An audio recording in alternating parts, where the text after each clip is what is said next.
country. They help to power our economy. I want Exxon to pay taxes! We want jobs with benefits! Corporations are not people!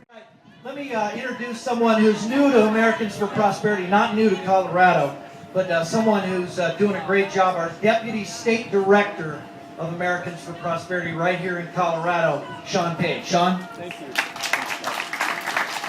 you, folks. I won't keep long. I'm a recovering Washingtonian, so I was there for 14 years. And that's really what I want to talk about briefly is, I think what gets people a little rankled at some of these things is that their president happens to be in the office at the time that the economy's tanking. I don't think it's just happenstance, let's face it. The economy's tanking, energy prices are up. It's not completely coincidental, but I think the point is this, because somebody asked me today, well, under Bush, energy prices spiked upwards too. And it's true, they did.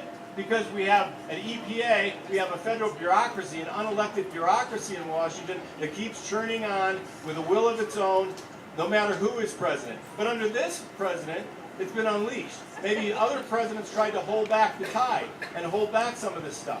This isn't about, it is about politics and policy, but it's about people. I mean, the progressive movement, all the progressives out here, used to be for the little person, right? They care about the little guy, the working person. Now, they don't care if the working person has to go and it costs them twice as much to fill up their tanks.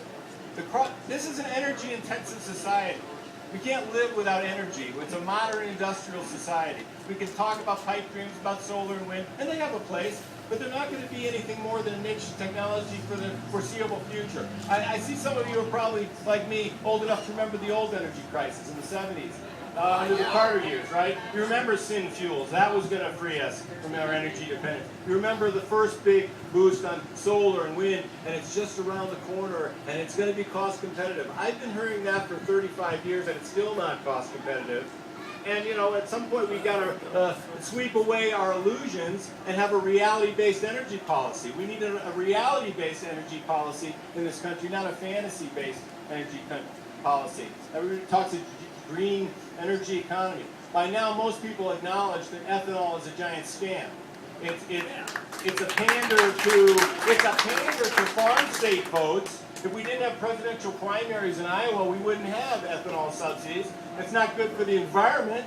Even most environmentalists now acknowledge that it's not good for the environment. It's not good for energy. It's just a scam.